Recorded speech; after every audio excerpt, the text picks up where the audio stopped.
حضرت حسن اور حسین رضی اللہ عنہما. حضرت حسن کون تھے؟ حضرت حسن نبی صلی اللہ علیہ وسلم کے نواسے. الحسن بن علی بن ابی طالب الہاشمی القرشی المدنی الشہید. ٹھیک ہے، یہ بھی ہاشمی تھے، قرشی تھے، مدنی تھے، کیونکہ یہ مدینہ میں پیدا ہوئے تھے. ان کی کنیت ابو محمد تھی. نبی صلی اللہ علیہ وسلم کے نواسے اور دنیا میں ان کے خوشبودار پھول. اہل جنت کے نوجوانوں کے سردار. کون ہے؟ اہل جنت کے نوجوانوں کے سردار. سیدہ فاطمہ بنت رسول اللہ صلی اللہ علیہ وسلم کے بیٹے. ان کے والد امیر المومنین علی رضی اللہ عنہ. حضرت حسن نصف رمضان کو سن 3 ہجری میں پیدا ہوئے ہیں. کب پیدا ہوئے؟ 3 ہجری میں پیدا ہوئے. نبی صلی اللہ علیہ وسلم نے ان کی تربیت کی تھی. حضرت حسن بن علی 8 سال تک محمد صلی اللہ علیہ وسلم کے ہاتھوں تربیت لیتے رہے. آپ نے اپنی آنکھوں کے سامنے ان کی تربیت کی. آپ ان سے بہت محبت کرتے تھے. ولادت کے پہلے دن سے ہی ان کی تربیت کی ذمہ داری سنبھال لی. آپ نے ان کا نام حسن رکھا. ان کو برکت کی دعا دی، ان کو گٹی دی، اور آپ ان کے ساتھ کھیلتے تھے. یعنی بچپن سے ہی ان سے محبت کرتے، ان پہ شفقت کرتے، ان کو بوسہ دیتے، ان کو اپنے گلے سے لگاتے، ان کو اپنے کندھوں پر بٹھاتے. ہمارا بچوں کے ساتھ کیا سلوک ہے؟ ہم بچوں کے ساتھ کتنی محبت کرتے، ان کو کتنی توجہ دیتے ہیں. کیونکہ تربیت کرنے کے لیے پہلی چیز یہ ہے کہ ہم ان کو محبت دیں، ان کی غلطیوں کو اگنور کریں اور ان کی تکلیفوں پر صبر کریں. کیونکہ اگر ان کی تکلیفوں پر ہم صبر نہیں کریں گے تو ہم ان کی تربیت نہیں کر سکتے. بچے مسجد میں آئے ہیں، ذرا سا شور ہوا، ڈانٹ ٹپکار شروع ہو گئی، کوئی ادھر ادھر بھاگ رہا ہے تو اس کے پیچھے پڑ گئے، آنکھیں دکھائیں، بال کھینچے، ہاتھ کھینچے، یعنی ان کو ہم ایسی لکس دیتے ہیں کہ وہ چلے جائیں یہاں سے. تو پھر آپ کی مسجدیں آباد کون کرے گا آگے؟ میں سب بڑوں کو خصوصی طور پر تاکید کرتی ہوں کہ بچوں کی طرف سے آئی ہوئی تکلیفوں پر صبر کریں، ان کے ساتھ محبت کریں. ٹھیک ہے، ان کو ڈسپلن کریں، ان کے لیے ایسی ایکٹیویٹیز رکھیں، ان کے لیے ایسی چیزیں سوچیں کہ جس کی وجہ سے وہ نمازیوں کو تکلیف نہ دیں. لیکن صرف ڈانٹ ڈپٹ کر کے ان کو بگانا جو ہے یہ بہت بڑی زیادتی ہے. آپ اپنے لیے کوئی صدقہ جاریہ نہیں کما رہے. ان کے لیے الگ حصہ مخصوص کریں. کچھ لوگ ان کے اوپر ذمہ دار ہوں، وہ بیٹھ کر ان کو بھی کچھ سکھائیں تاکہ ان کا وقت ضائع نہ ہو. یہ نہیں کہ ماں باپ نماز پڑھ رہے ہیں اور بچے جو ہیں وہ آوارہ گردی کر رہے ہیں. کچھ بہنوں نے نماز نہیں پڑھنی ہوتی، وہ خود آگے بڑھ کر والنٹیئر کریں اور وہ ان کی ذمہ داری لیں اور ان کو سنبھالیں. حضرت حسن رضی اللہ عنہ 49 ہجری میں وفات پائے. زہر دیے جانے سے فوت ہوئے تھے. آپ دیکھیے کہ لوگ جو ہیں وہ نواسے رسول کو بھی نہیں چھوڑتے. شیطان اس طرح لوگوں کے پیچھے ہوتا ہے. بقیع غرقد میں اپنی والدہ فاطمہ الزہرا کے پہلو میں دفن ہوئے. پھر ہیں حضرت حسین رضی اللہ عنہ. حسین بن علی بن ابی طالب بن عبد المطلب بن ہاشم الہاشمی القرشی. ان کی کنیت ابو عبداللہ ہے. پیدائش ہجرت کے 4تھے سال پیدا ہوئے. تو بڑے کون ہیں؟ حضرت حسن. اور 1 سال بعد پیدا ہوئے حضرت حسین. آپ کے نواسے ہیں نبی صلی اللہ علیہ وسلم کے، کربلا کے شہید ہیں، اور آپ کی بیٹی فاطمہ الزہرا کے بیٹے، اور دنیا میں نبی صلی اللہ علیہ وسلم کے خوشبودار پھول. ان دونوں کے بارے میں نبی صلی اللہ علیہ وسلم نے فرمایا کہ یہ جنتی نوجوانوں کے سردار ہیں اور ان کے والد ان سے افضل ہیں. یعنی حضرت علی جو ہیں وہ مقام میں ان سے افضل ہیں. آپ کا ان دونوں کے ساتھ بہت تعلق تھا. حضرت حسن کی جب پیدائش ہوئی تو حضرت علی نے ان کا نام حرب رکھا. آپ تشریف لائے، آپ نے پوچھا میرا بیٹا تو دکھاؤ، اس کا نام کیا رکھا ہے؟ حضرت علی کہتے ہیں میں نے کہا حرب رکھا ہے. حرب کا مطلب ہوتا ہے جنگ. آپ نے فرمایا نہیں، اس کا نام حسن ہے. جب حسین پیدا ہوئے تو انہوں نے پھر ان کا نام حرب رکھ دیا. تو نبی صلی اللہ علیہ وسلم پھر تشریف لائے اور فرمایا میرا بیٹا مجھے دکھاؤ، اس کا نام کیا رکھا ہے؟ تو انہوں نے عرض کیا حرب. فرمایا نہیں، یہ حسین ہے. تو اس طرح آپ نے دونوں کے ملتے جلتے نام رکھے اور دونوں ہی بڑے خوبصورت نام ہیں، حسن اور حسین. ملا کر ان کو حسنین بنتا ہے. اب اس سے کیا پتہ چلتا ہے کہ اگر نانا یا نانی یا لڑکی کے پیرنٹس پڑھے لکھے لوگ ہیں تو اگر وہ تھوڑی مداخلت کر کے بچوں کے نام صحیح کرتے ہیں یا ان کی تربیت میں کوئی حصہ ڈالنا چاہتے ہیں تو دوسرے فریق کو اس پر مائنڈ نہیں کرنا چاہیے، ناراض نہیں ہونا چاہیے، بلکہ خوش ہونا چاہیے. ٹھیک ہے نا، اس کو ویلکم کرنا چاہیے. اور اگر نہ بھی ہو تو آپس میں دونوں خاندانوں کی محبت اسی طرح بڑھتی ہے کہ مشورے سے مل جل کے کام کریں. نبی صلی اللہ علیہ وسلم بچوں کے ساتھ کھیلتے تھے. حضرت حسن بن علی کے لیے آپ اپنی زبان نکالتے تھے. آپ اللہ کے رسول ہیں, آپ قرآن کی تعلیم دے رہے ہیں, سنت کی تعلیم دے رہے ہیں, اور جب بچوں کے ساتھ معاملہ کرتے ہیں تو ان کو خوش کرنے والی حرکات کر رہے ہیں. اچھا, اگر ہم میں سے کوئی زبان نکال کے کسی بچے کے ساتھ کھیل رہا تو کہ یہ تو میچور ہی نہیں ہے. نہیں, میچور ہوں جہاں ضرورت ہے میچور ہونے کی, لیکن بچوں کے ساتھ آپ ہر وقت بڑے بنے رہے اور خوف زدہ کرتے رہے ان کو, تو یہ ان کی تربیت میں فائدہ مند نہیں. تو جب وہ آپ کی زبان کی سرخی دیکھتے تو خوش ہو کر اس کو پکڑنے کے لیے ہاتھ آگے بڑھاتے. پھر اسی طرح یعلا بن مرہ کہتے ہیں کہ وہ لوگ نبی صلی اللہ علیہ وسلم کے ساتھ ایک دعوت کے لیے نکلے. تو جب آپ نکلے تو اچانک دیکھا کہ حضرت حسین گلی میں کھیل رہے ہیں. نبی صلی اللہ علیہ وسلم نے اپنے ساتھیوں کو چھوڑا, آگے بڑھے اور آگے بڑھ کر ان کو پکڑنے کے لیے ہاتھ پھیلا دیے, نہیں اس طرح آؤ میری طرف. تو وہ ادھر ادھر بھاگنے لگے, جیسے بچوں کی عادت ہوتی ہے نا, جب انہیں کہا ادھر آؤ تو وہ آگے پیچھے ہوتے ہیں. نبی صلی اللہ علیہ وسلم ان کو ہنساتے رہے, یعنی ان کے ساتھ کھیلتے رہے. آخر انہیں پکڑ لیا, اپنا ایک ہاتھ ان کی ٹھوڑی کے نیچے رکھا, دوسرا ان کے سر کے پچھلے حصے پہ رکھا, اور پھر ان کو چوم لیا اور پھر چھوڑ دیا, پھر چلے گئے. اب آپ دیکھیے کہ آپ اپنے کسی کام سے جا رہے ہیں اور بچے کھیل رہے ہیں, اگنور کر کے نہیں چلے گئے, بلکہ اپنی محبت کا اظہار کر کے گئے ہیں. کیوں؟ بچوں کو جی اٹینشن ضرور دیں, کیونکہ بچوں کو سب سے زیادہ محبت چاہیے ہوتی ہے. اور پھر ایک بچے کی تربیت صرف ماں باپ نہیں کرتے, نانا نانی, دادا دادی, پورا خاندان, کنبا, قبیلہ, کہتے کہ پورا ولیج ایک بچے کی تربیت کرتا ہے, پوری سوسائٹی کر رہی ہوتی ہے. تو ہر ایک کو اپنا حصہ ڈال دینا چاہیے. کسی کا بھی بچہ ہو, پیار محبت سے آپ اس کو دیکھتے ہیں, اس کو کچھ بھی سکھاتے ہیں. یہاں مجھے کل تیمیہ بتا رہی تھی کہ جو ماشاءاللہ شگفتہ اور سمینہ ہے, اتنا پیار کرتی ہیں بچوں سے, جو بچوں کو سنبھالتی ہیں. کہتے ہیں کہ جب وہ مسجد میں مائیں ان کو لے کر آتی ہیں تو وہ ماں کو چھوڑ کے پھر ان کے پاس بھاگتے ہیں, یعنی ماں سے زیادہ پیار کرتے ہیں. اب آپ دیکھیے کہ ٹھیک ہے ماں کا بھی حصہ ہے, لیکن ان کا حصہ بیچ میں آ گیا ان کی تربیت میں. ان سے جو کچھ ان بچوں نے سیکھا پیار محبت اور شفقت کی وجہ سے, اس ساری زندگی ان کی شخصیت کا ایک حصہ رہے گا. اور اس طرح یعنی ایک استاد جو ہوتا ہے یا ایک کیئر ٹیکر جو ہوتا ہے اور بچوں کو دیکھنے والا, وہ سارے اس اجر میں پھر برابر کے شریک ہو جاتے ہیں. جی آپ کچھ کہتے ہیں؟ پہلے بچوں کو ہم اٹینشن دیتے نہیں, اور جب وہ پھر اس طرح کی حرکتیں کرتے ہیں تو ہم کہتے ہیں اٹینشن سیکر. جی بالکل. پھر آپ ان کے جذبات کا بھی خیال رکھتے تھے.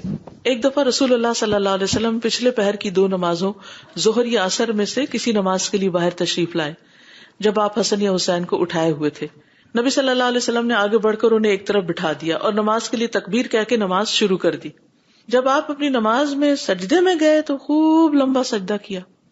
تو عبداللہ بن شداد کہتے ہیں کہ میں نے سر اٹھا کے دیکھا اتنا لمبا سجدہ کیوں ہے. یعنی بعض اوقات ایسا تھا انسان سوچتے شاید کوئی میں مس کر کے میں نے سنا نہیں کہ اللہ اکبر امام نے کہی ہے. تو میں نے دیکھا کہ بچہ آپ کی پشت پر سوار تھا اور آپ سجدے میں تھے, تو میں دوبارہ پھر سجدے میں چلا گیا.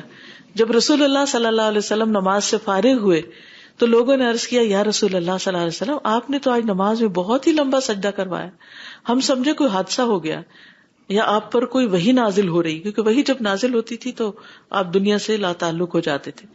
آپ نے فرمایا ان میں سے کچھ بھی نہیں ہوا, البتہ میرا یہ بیٹا مجھ پہ سوار ہو گیا تھا اور میں نے اس کی خواہش کی تکمیل سے پہلے جلدی میں اپنے آپ کو مبتلا کرنا اچھا نہ سمجھا, یعنی جلدی نہ کی کہ میں بس اس کو ہٹاؤں. ہمارے ہاں کیا ہے, اگر کوئی نماز پڑھ اور بچہ قریب آئے اور دوسرا پکڑ کے اس کو کھے, وہ چیخ داڑ رہا ہے اور اس کو وہ پکڑ خود لے جاؤ اس کو, میں ذرا نماز پڑھ لوں. نہیں, بی پیشنٹ, ساتھ ساتھ چلنے دیں اس کو. 2-4 دن تنگ کرے گا اور اس کے بعد وہ بھی ساتھ شروع ہو جائے. اور تھوڑی سی دیر اگر آپ اس کو اپنے ساتھ لگا لیں نا, بس اتنا ہی اس کے لیے کافی ہوتا ہے, اس کے بعد وہ پھر جا کے کھیلنا شروع ہو جاتا ہے. اب آپ دیکھیے کہ اللہ کے رسول صلی اللہ علیہ وسلم سب کو نماز پڑھا رہے ہیں. اگر ہمارا کوئی امام آج یہ کام کر دے تو پھر دیکھیں کہ سارے جو مقتدی ہیں وہ کس کس طرح کی غیبت کر کے مسجد سے نکلیں گے. صبر نہیں ہے ہم میں, اصل میں صبر نہیں ہے, اور اعتماد نہیں ہے ایک دوسرے پر. ٹرسٹ کا ہونا بڑا ضروری ہے. ابو ہریرہ کہتے ہیں کہ میں دن کے کسی وقت حضور صلی اللہ علیہ وسلم کے ساتھ باہر نکلا, نہ آپ کچھ فرما رہے تھے نہ میں آپ سے کچھ عرض کر رہا تھا, یعنی ہم دونوں خاموش تھے, یہاں تک کہ بنو قینقاع کے بازار میں آ گئے, یہ یہود کا بازار تھا. پھر آپ واپس چل پڑے, یہاں تک کہ فاطمہ رضی اللہ عنہا کے گھر تشریف لائے. پھر فرمایا کیا یہاں چھوٹو ہے، کیا یہاں چھوٹو ہے. آپ کی مراد حضرت حسن سے تھی. ہم نے سمجھ لیا کہ ان کی والدہ انہیں روک رہی ہیں کہ انہیں نہلا دیں اور ان کے گلے میں خوشبودار ہار ڈالیں، لونگ وغیرہ کا. کچھ ہی دیر گزری کہ وہ بھاگتے ہوئے آئے، یہاں تک کہ دونوں نے ایک دوسرے کو گلے سے لگایا، یعنی آپ نے ان کو. تو رسول اللہ صلی اللہ علیہ وسلم نے فرمایا اے اللہ میں اس سے محبت کرتا ہوں، تو بھی اس سے محبت فرما، اور جو اس سے محبت کرے تو اس سے بھی محبت فرما. میں بھی محبت کرتا ہوں یا رب تو بھی محبت کر، اور جو بھی اس سے محبت کرے تو ان سب سے محبت کر. تو آپ دیکھیے کہ اگر ہم چاہتے ہیں کہ اللہ سبحانہ وتعالیٰ کی محبت ہمیں حاصل ہو تو ہمیں کیا کرنا چاہیے؟ آپ کے اہل بیت سے محبت کرنی چاہیے، حضرت حسن حسین سے محبت کرنی چاہیے، حضرت فاطمہ سے محبت کرنی چاہیے. یہ آپ کے محبوب ترین لوگ تھے. پھر اسی طرح آپ صلی اللہ علیہ وسلم نماز پڑھتے، حسن اور حسین دونوں کھیلتے اور آپ کی پشت پہ آ کے بیٹھ جاتے. مسلمانوں نے ایک مرتبہ ان کو پکڑا کہ دور لے جائیں. جب آپ نے سلام پھیرا تو کہا کہ ان کو چھوڑ دو. آپ نے فرمایا میرے ماں باپ قربان جائیں، جو مجھ سے محبت کرے اسے چاہیے کہ وہ ان دونوں سے محبت کرے. یعنی اگر واقعی تمہیں اللہ کے رسول سے محبت ہے تو پھر جن سے آپ محبت کرتے تھے ان سے بھی محبت کرو. حضرت عائشہ فرماتی ہیں کہ نبی صلی اللہ علیہ وسلم صبح کے وقت اس حال میں نکلے کہ آپ اپنے اوپر ایک ایسی چادر اوڑے ہوئے تھے کہ جس پر سیاہ بالوں سے نقش بنے ہوئے تھے. اسی دوران میں حضرت حسن بن علی آ گئے، آپ نے ان کو اپنی اس چادر کے اندر کر لیا. پھر حسین آ گئے، آپ نے ان کو بھی چادر کے اندر کر لیا. پھر فاطمہ آئی، آپ نے ان کو بھی چادر کے اندر کر لی. پھر حضرت علی آئے، ان کو بھی چادر کے اندر کر لیا. تو آپ دیکھیے ذرا امیجن کیجیے سین کیا ہوگا کہ سارے آپ کی چادر کے نیچے. یہ بھی محبت کا ایک انداز تھا نا. ہم بچوں کے ساتھ ایسے کھیلتے ہیں، اور اگر بچے بڑے ہو جائیں، شادی ہو جائے ان کی، تو پھر تو ان کو ڈسٹینس پر ہی رکھتے ہیں.